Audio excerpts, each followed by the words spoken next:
Borç batağında mısın? Sıkıntıdan uyuyamıyor musun?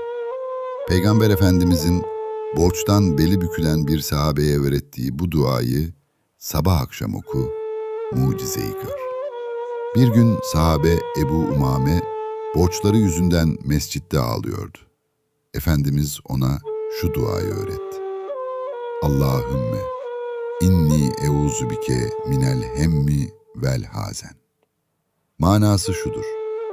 Allah'ım, üzüntüden, kederden, acizlikten, tembellikten, cimrilikten ve borç altında ezilmekten sana sığınırım.